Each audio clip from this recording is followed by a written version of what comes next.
NCERT यानी national council of educational research and training ने एक बार फिर क्लास 7 की किताबों के सिलेबस में तब्दीली करते हुए हिस्ट्री, ज्योग्राफी की टेक्स्ट बुक से मुगल सल्तनत और दिल्ली सल्तनत के टॉपिक्स को हटा दिया है, जबकि महाकुंभ समेत गवर्नमेंट इनिशिएटिव जैसे मेक इन इंडिया, अटल सुरंग और बेटी बचाओ बेटी पढ़ाओ को किताबों में जोड़ा गया है।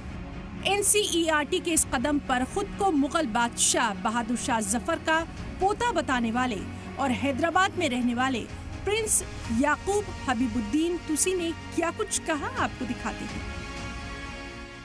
मुगल का जो इतिहास है वो ताक़यामत तक आप सिलेबस में से निकाल सकते हैं, लेकिन दुनिया के इतिहास में से नहीं निकाल सकते। जैसे लाल किला, ताजमहल, ये जो मुगल मॉन्यूमेंट्स है और मुगल मॉन्यूमेंट्स का जो इतिहास है, अगर इतना ही मुगलों के नाम से, मुगल एम्परर्स के नाम से आपको इतनी नफरत है, तो हिंदुस्तान की जो है 30% GDP जो खबर है, ताजमहल कब्रस्तान, हुमायूं टूम, ये जो कब्रस्तान है, ये कब्रस्तानों से जो है 30% की रेवेन्यू आती है, तो फिर आप रेवेन्यू भी मत लो आप। NCERT के फैसले पर लखनऊ की आवाम का क्या कुछ कहना है, वो भी सुनिए।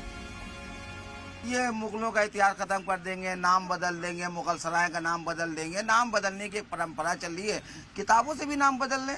बदलने ही बदलना है, इनको कुछ करना नहीं है, बदलना है बस। ये बदल देंगे, वो बदल देंगे, इससे क्या जनता को हासिल होगा? जनता जो है धन, धरती, शिक्षा, स्वास्थ्य, सम्मान चाहती है, उससे वंचित किया जा रहा है। नए सिलेबस में महाकुंभ का जिक्र भी है, जिसमें 66 करोड़ श्रद्धालुओं की हिस्सेदारी बताई गई। हालांकि इसी महाकुंभ में हुई भगदड़ में 30 लोगों की मौत और कई लोगों के जख्मी होने की कोई जानकारी किताब में नहीं दी गई। NCERT ने पहले मुगलों और फिर दिल्ली सल्तनत से जुड़े सिलेबस को छोटा कर दिया था, जिसमें तुगलक, खिलजी, मामलुक और लोधी जैसे खानदानों की तफसीली वजाहत और मुगल बादशाहों की कामयाबियों पर 2 पेज की टेबल शामिल थी। ये कवायद 2022-23 में कोविड-19 महामारी के मद्देनजर सिलेबस को माकूल बनाने के हिस्से के तौर पर की गई। हालांकि नए निसाबी किताब में अब उनके सभी रेफरेंसेस को हटा दिया गया। दरअसल NCERT ने पिछले 4-5 साल में कई ऐसी तब्दीलियां की जिन पर अपोजिशन ने सवाल उठाए, इसीलिए जानना जरूरी है कि NCERT ने अब तक किया क्या। तो आइए आपको बताते हैं। 7th की किताबों के सिलेबस से मुगल, दिल्ली सल्तनत के टॉपिक हटाए गए। इससे कबल 11वीं की किताब से पहले वजीर तालीम मौलाना आजाद का नाम हटाया जा चुका है। 12वीं के सिलेबस से मुगलों का chapter, central Islamic lands chapter को हटाया गया।